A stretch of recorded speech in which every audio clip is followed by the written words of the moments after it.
This is Worldwide Classic. I'm Southside Tre. Let's get straight to it. So real quick to kick off today's episode, for some reason, I just want to talk about CM Punk and I want to talk about the art of cutting a good promo. I guess I want to talk about this because last week on Monday Night Raw, CM Punk to me gave one of the best promos of the entire year. And that's saying a lot because even though the wrestling hasn't been the best, we've still had a lot of good promos. But I thought CM Punk took the crown when he talked about Bron Breakker and the Steiner brothers. He called the Steiner brothers Dumb and Dumber, amongst other things. In my opinion, that was a CM Punk pipe bomb that he dropped on the Steiners, the entire family. When it comes to cutting promos, I've rarely seen CM Punk miss. I think it's safe to say this is one of the main reasons that CM Punk is the star that he is. It's the way that he controls the crowd and the things that he says on the microphone. And the fact that he could back it up in the ring, it doesn't hurt. For me, maybe I'm a little biased because I'm from Chicago. So when I hear CM Punk talk, I really just see a Chicago guy speaking his mind. I just wanted to bring all of this up because CM Punk is the guy that invented the pipe bomb promo. He's the guy that sat there on the stage and said some real high power about the McMahons. The funny thing about it is, if you go back and watch that promo, some of the things that he said kind of turned out to be true. He said something along the lines of the company would be better off without Vince McMahon, except that his doofus son-in-law would be the one taking over. And when we just saw an arena full of people boo Triple H out of the building, it's just kind of interesting how that all played out in real life. CM Punk has always had a great promo, especially when he went on his longest reign as the WWE champion. I thought CM Punk cut some of the best promos that he had in his entire career. That was a very underrated time for CM Punk. Even though he was on top of the world, and that was the longest championship reign that he had, I still kind of feel like it was underrated. We know how good CM Punk is on the microphone. And I'm sitting here saying right now that at that time when he was the WWE champion, that quite possibly was his best body of work, including the promos. Now think about this fact. Paul Heyman played as his manager at that time. Usually when Paul Heyman is paired with another wrestler, then Paul Heyman is the spokesperson. He's the guy that's doing all of the talking. I just sat here and said that CM Punk gave the best promos of his career with Paul Heyman being his manager.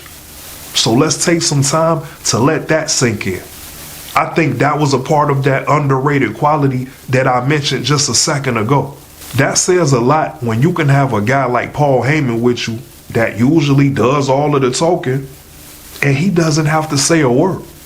He's just there for show and tell at this point, and to hold up the WWE Championship. Because essentially, that's all that Paul Heyman did during that run for CM Punk. So it brings me back to last Monday night.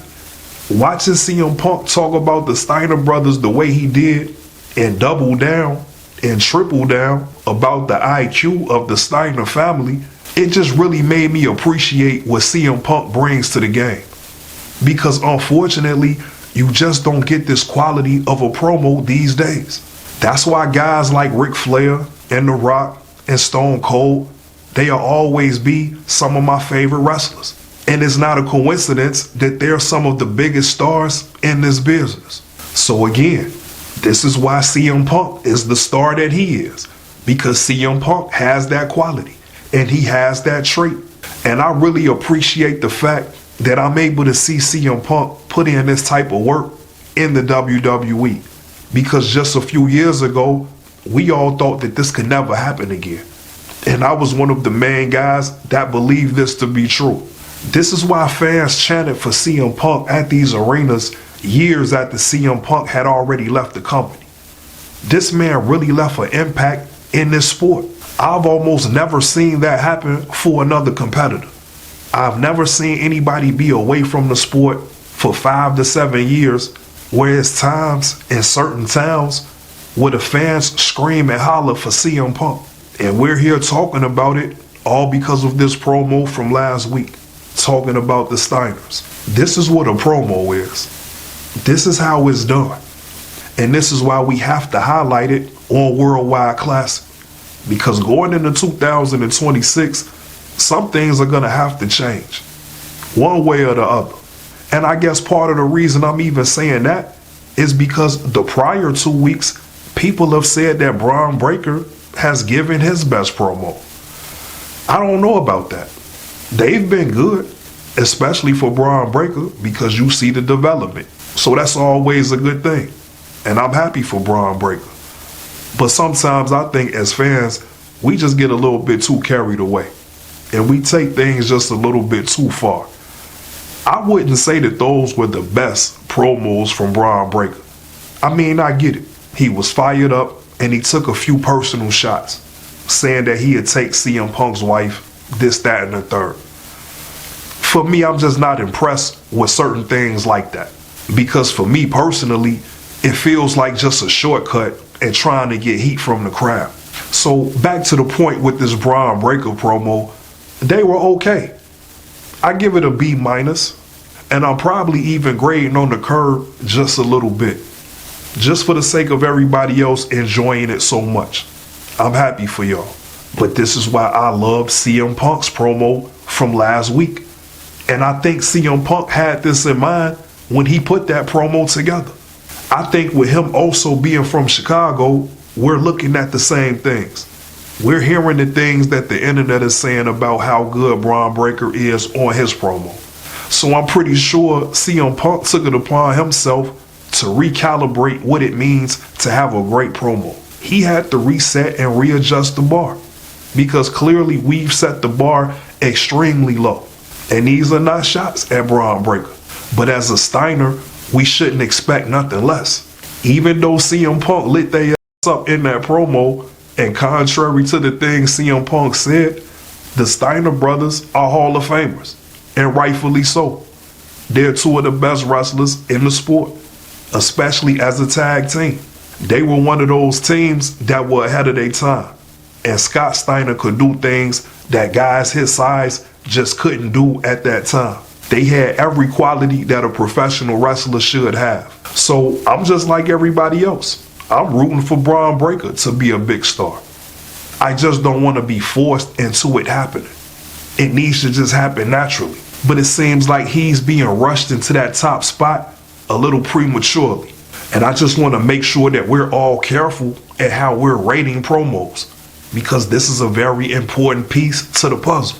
And on another hand, I'm hearing about young guys like Javon Evans and how guys like Mark Henry feel as though Javon Evans should wait at least 15 years before he's a world champion, which I think is some of the craziest I've ever heard in my life. And I'm a big fan of Mark Henry. It's just with that, I don't know what the hell he's talking about, especially when the WWE is breaking its neck to make Bron Breakker the guy. Why in the hell would a guy like Javon Evans have to wait 15 years? Do you know what could happen in 15 years?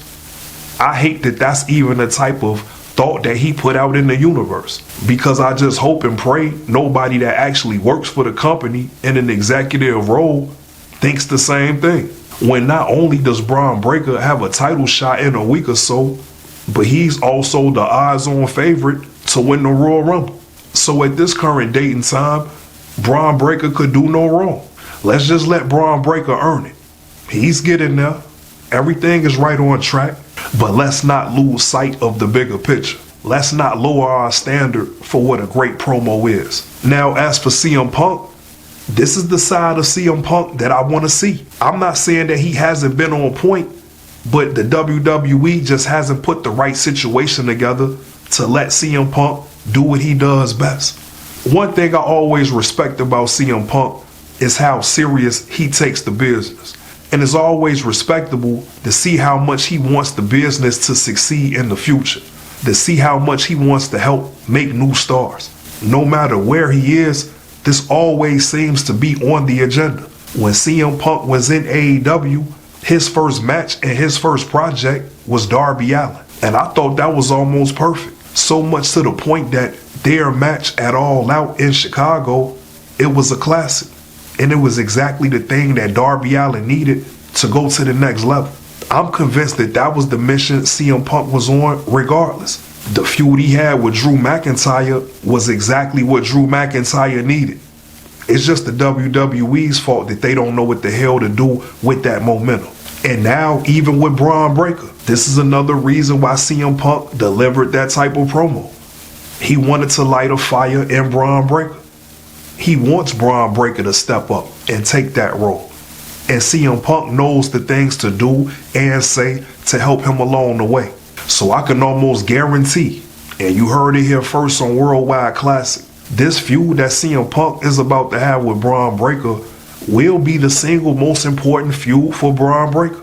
This is going to be that thing that helps Bron Breakker ascend to that next level. Again, the fans think that the promos Bron Breakker just gave were the gospel. So clearly it's already working. Because Bron Breakker was addressing CM Punk when he cut those promos. This is just helping Bron Breakker with the promos right now. January 5th, they'll actually step inside of the ring in a championship match. And we're going to see the way that a true veteran makes a contribution to a younger talent. Because I'll be honest, I thought that CM Punk's title run has been a little bit watered down. And I primarily thought that because this is almost like the WWE going into the injury reserve. With that being Seth Rollins away from the company right now. As well as another guy like Kevin Owens. At this point, making CM Punk the champion was almost damage control.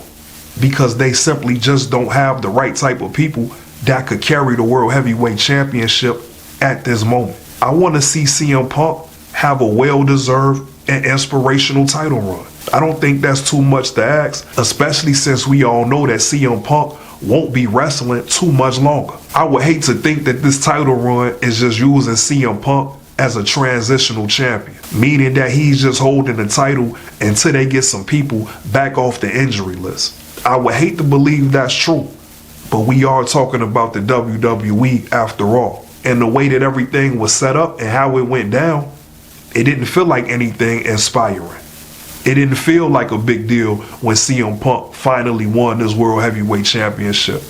And damn sure it didn't feel like SummerSlam when he went to war with Gunther.